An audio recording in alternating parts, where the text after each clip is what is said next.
Hey y'all, what is going on? Let's talk squats today. So squats are like king when it comes down to our exercises.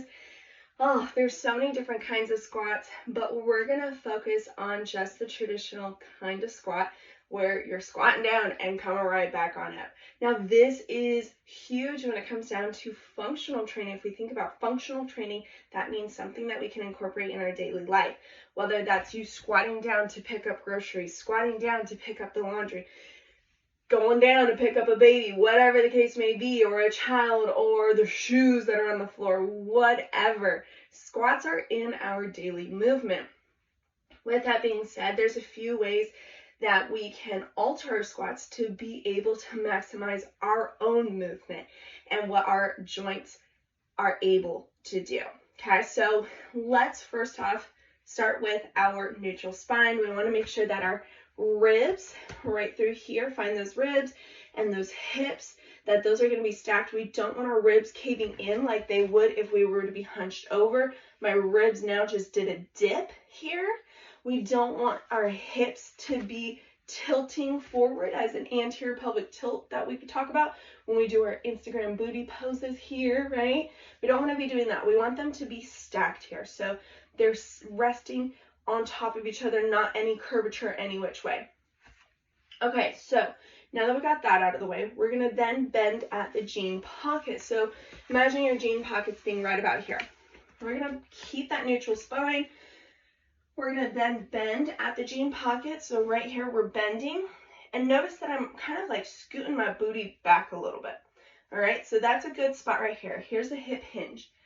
If you have trouble with squats already, just do this, back and forth. You don't have to go very far. So right here and back up, squeeze the glutes.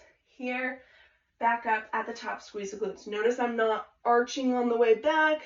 I'm keeping neutral spine here. And then I'm neutral because I'm standing upright. So at that standing upright neutral position, that's where we're going to squeeze the glutes. When it comes down to how wide of a stance you can go, obviously there's different ways that you can do it. So like a sumo squat, you could be way out here doing a squat, right? It's sumo squat. It's a wide stance. Now there's also very narrow ones where you take your hips or your legs to be about hip width apart and then you're squatting downward. That's not going to work for everyone. It depends on your hip mobility. It depends on your knee mobility as well as your ankle joint. So this is where it's going to vary between individuals. So you want to make sure that you're able to listen to your own body, figure out what does work for you.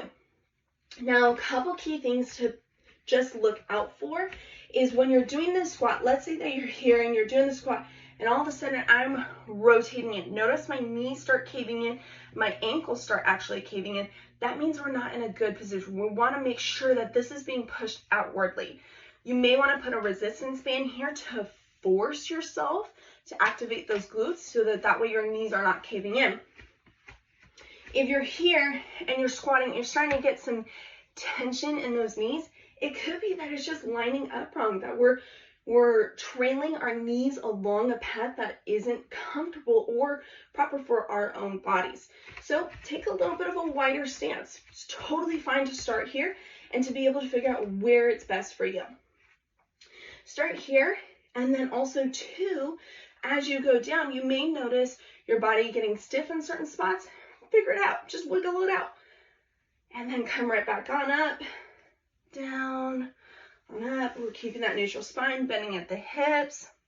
Now sometimes, depending on how warmed up I am, I'll rotate my hips a little bit outward so I can get into that deep squat. So I know that I need to do a little external rotation there to do so. But you want to spread your weight through your entire foot. You don't want to be just on your heels or on your toes. You want it to be full through your feet. Okay, so that is your typical squat right there. Now also, as you go into a squat, sometimes what will happen is a butt wink.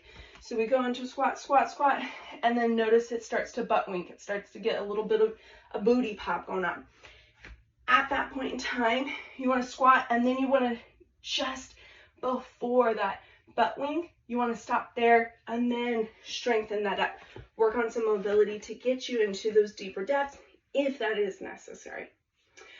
Okay, so we talked about the squats, how there's the mechanics. You want to make sure that you have your neutral spine, ribs, hips stacked, bending at the jean pockets, wide stance versus narrow stance. It all depends on each individual. But start off with a little bit of a wider stance to find what's best for you. Make sure that your heels aren't lifting up or your toes aren't lifting up. If you do have difficulty, you can place something underneath your heels. So this isn't going to do much, but I'll just show you what it would look like. So I'm placing a resistance band. Again, that's not going to do much, but it would be underneath my heels. And then from there, I do the squat. That's going to help a little bit with the range of mobility. Like I said, your mobility in your ankles, knees, and hips have a lot to do with your ability to do different depths of squats.